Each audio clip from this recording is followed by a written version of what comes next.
va un equipo del Gobierno de México, Estados Unidos, a trabajar sobre este acuerdo global que platicamos en su momento en el G7 con el presidente Trump.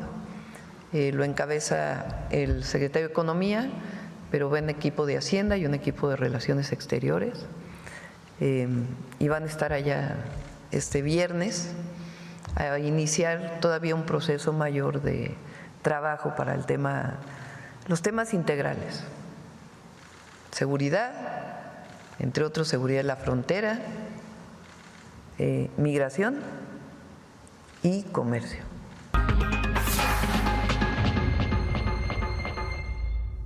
Bueno, el arancel al cobre que busca imponer Donald Trump impactaría al menos a 2 estados productores en México. Todo esto de acuerdo con el anuario estadístico de la minería mexicana. Sonora fue el estado que más cobre exportó a Estados Unidos.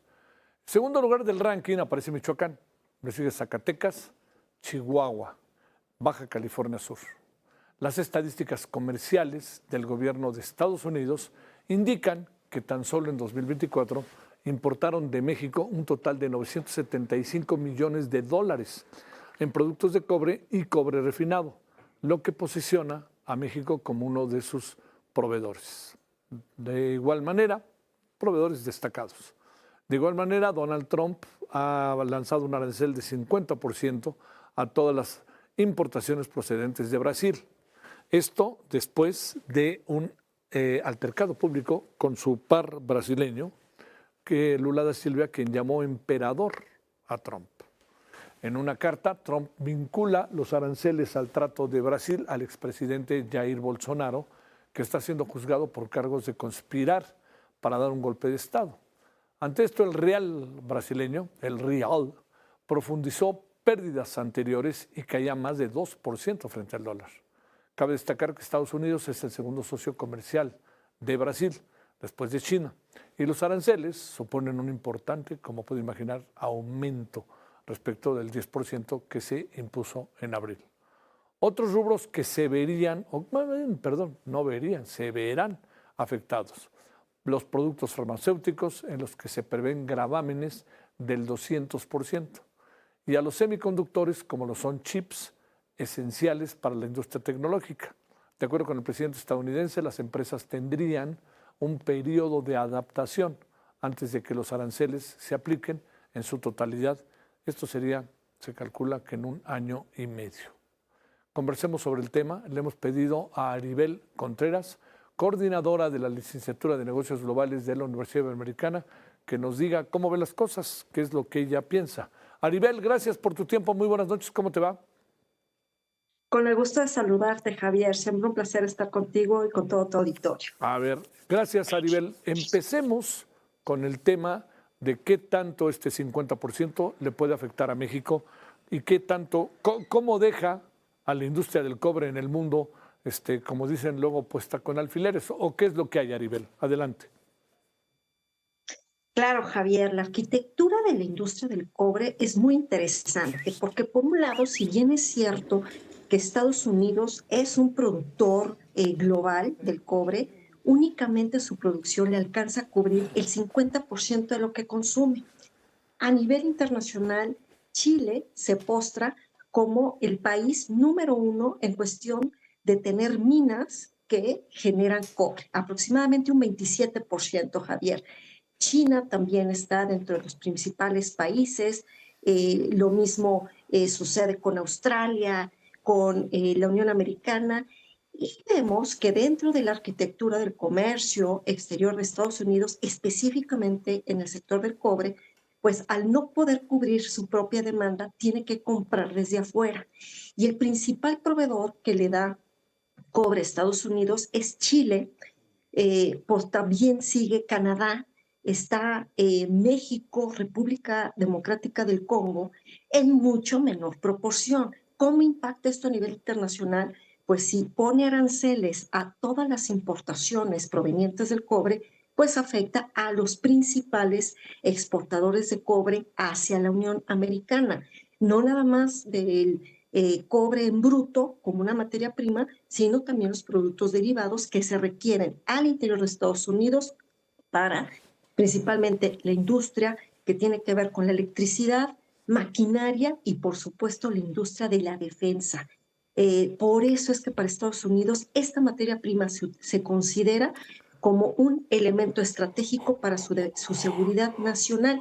Y hoy no debe de sorprendernos esta noticia, puesto que desde febrero de este año dio una instrucción Donald Trump al Departamento de Comercio para iniciar una investigación sobre cómo estaba compuesta la producción y también lo que ellos estaban importando provenientes del mundo. Así que pues esto son muy malas noticias porque además a México nos mete en la misma canasta que a otros países con los que ni siquiera tienen un acuerdo comercial. Sí, sí, sí. Hoy nos enfrentamos como si estuviéramos desnudos en el ámbito comercial, sumado a los aranceles que ya de por sí enfrentamos con respecto al acero, al aluminio, al sector automotriz, entre muchos otros, Javier. Sí, sí, sí.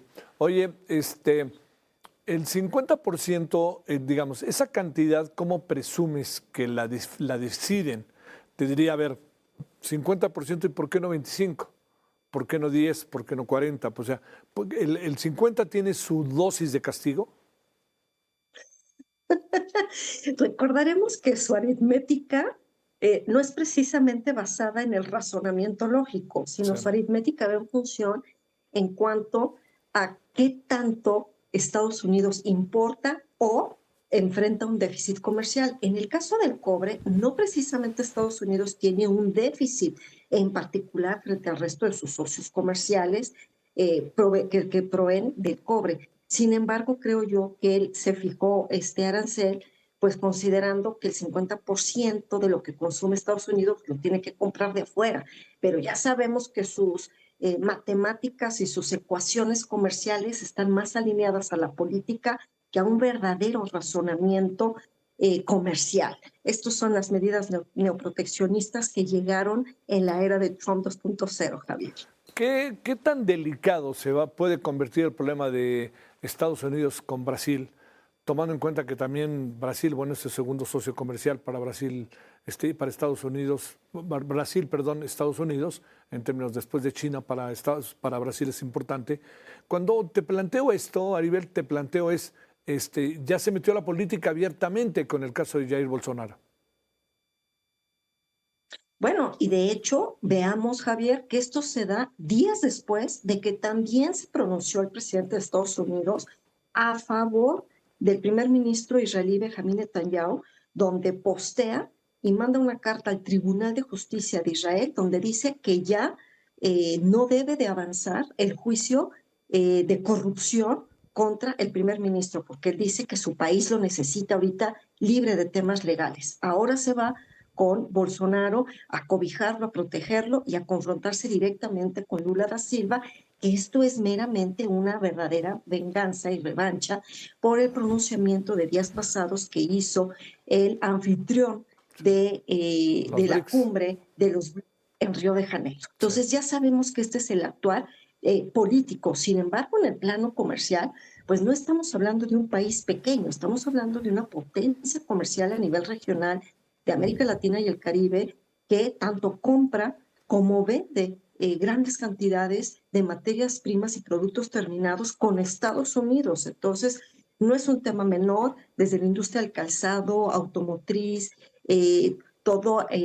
o sea, la forma en cómo está conformada la geografía comercial de algunas regiones de Brasil con algunos estados de la Unión Americana, pues entonces ahí cuando lo vemos bajo lupa entendemos que va a haber un golpeteo no a nivel nacional de ambos países, pero sí a nivel estatal y de ciertas regiones de Brasil que se pueden ver altamente afectadas ahora ya con esta guerra política comercial que ha decidido Trump emprender con respecto a Brasil.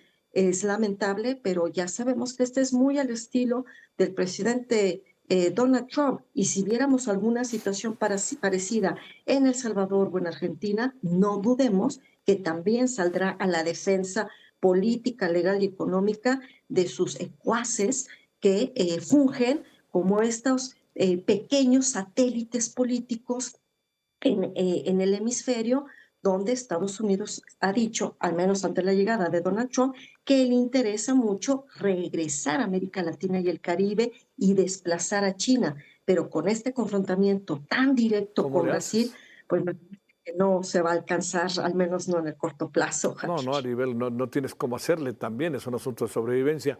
Eh, ¿Qué piensas de esta delegación que ha anunciado hoy la presidenta que va a mandar el viernes en términos de negociaciones de trabajo que se ha hecho en lo comercial, que se ha hecho en seguridad y también en dijo comercial y en economía?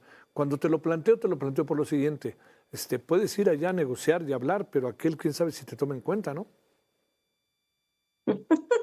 Por supuesto, o sea, estamos carentes de diplomacia parlamentaria, diplomacia comercial, carecemos de algunos personajes que requeriríamos de muy alto nivel, con gran trayectoria diplomática, y me refiero específicamente a que seguimos teniendo al embajador de México desde el sexenio pasado en Washington, no se ha renovado. Recordaremos que también pronto estaremos viendo cónsules mexicanos en algunos consulados en Estados Unidos que no precisamente tienen experiencia en el ámbito diplomático, porque ha sido una convocatoria del bienestar, lo cual nos lleva a la Unión Americana. También es importante destacar que al día de hoy yo no veo un cuadro de negociadores por parte de la Secretaría de Economía. Hay un cuarto de junta empresarial, pero no precisamente han contratado a gente experta, no nada más con esta capacidad técnica de poder abordar diferentes disciplinas, sino gente que en verdad tenga el nivel, con una visión amplia en el escenario geopolítico para entender el razonamiento, el lógico o ilógico del mandatario de Sí, Estados Unidos, sí, sí, sí. pero esta visión que tiene de la geopolítica, yo no lo veo en este equipo que va. Serán muy técnicos, serán muy especialistas o serán operadores políticos, pero no precisamente cuentan con esta capacidad de análisis, de entender una arquitectura comercial, un análisis geopolítico y ver por qué Estados Unidos hoy por hoy está enfocado a minerales críticos, a tierras raras, a todo lo que pueda atentar contra su seguridad nacional, hablando específicamente del caso de China en México. Si no se tiene esta capacidad fina al momento de llegar a Washington, pues no solamente no somos escuchados, eh, simplemente nos van a tomar como un equipo que no tiene el nivel ni la capacidad de llegar Sí, a sí, sí. intentar negociar. No hemos hecho un frente común con Canadá y me parece que ya vamos contra el reloj. ¿Por qué? Porque este proceso de revisión del TEMEC, que ya prácticamente inició extraoficialmente, va a concluir en el año 2026, un año de elecciones intermedias en Estados Unidos, Sí. y estarán utilizando el TEMEC de piñata con fines políticos. Entonces, si no nos apuramos, pero poniéndonos bien las pilas, pues la verdad es que vamos a quedar en un ridículo, cosa que pues a mí me duele mucho porque yo quiero que le vaya bien a mi país, pero lamentablemente, pues con lo que hemos visto, pues la verdad es que no nos alcanza y estamos haciendo pues un papel de poco nivel y de poca altura diplomático para poder abordar una complejidad con cuadros que van pues con capacidades muy pequeñas, Javier. A ver, déjame cerrar preguntándote, Aribel, ¿está el factor de seguridad, lo que fue el señalamiento y el ataque a los bancos y a Casa Vector? Te pregunto, estas variables, junto con la variable Ovidio, inevitablemente que se tiene que poner en la mesa, la variable El Mayo, que hemos sabido muy poco, pero en cualquier momento aparecerá, propio de la dinámica de la justicia como se instrumenta en Estados Unidos. El otro hijo del Chapo, el que secuestró al Mayo.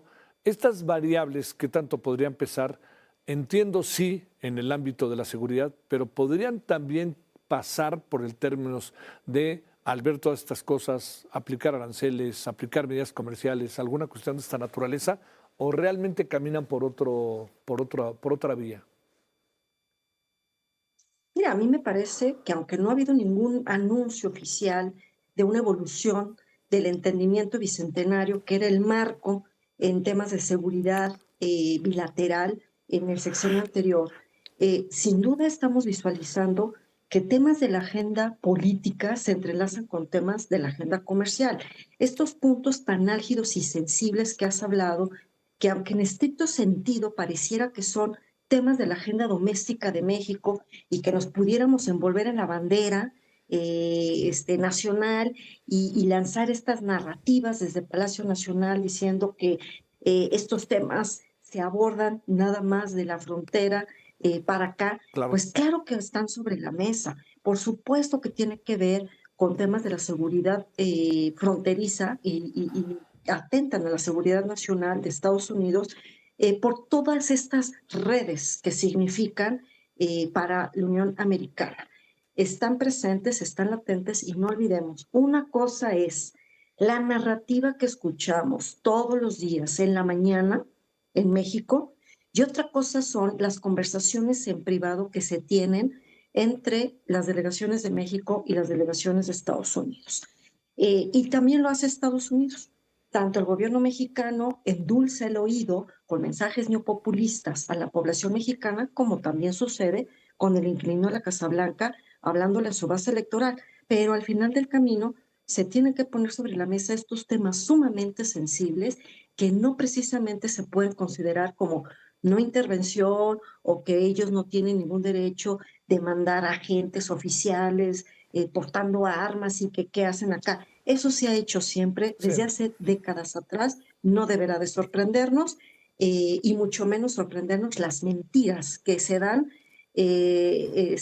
tanto de un lado de la frontera como del otro a nivel oficial, pero extraoficialmente ya sabemos que siempre ha habido acuerdos en lo oscurito, como aquel acuerdo que no olvidemos que se dio a finales del año 2018, donde hacen que México se convierta en un tercer país, pues ni seguro, ¿verdad? Pero el tercer país para temas migratorios. Algo que se ha negado desde el lado de México, pero que se ha firmado en libros y en evidencias de reporteros en Estados Unidos. Entonces, creo yo que estaremos viendo mucho bluff al decir que México está haciendo cosas y que no va a permitir que se viole nuestra soberanía, pero al final de cuentas hablar de soberanía pues es todo un debate. Y hoy por hoy Estados Unidos está marcando el péndulo no solamente hacia el interior de México, sino en toda la agenda global.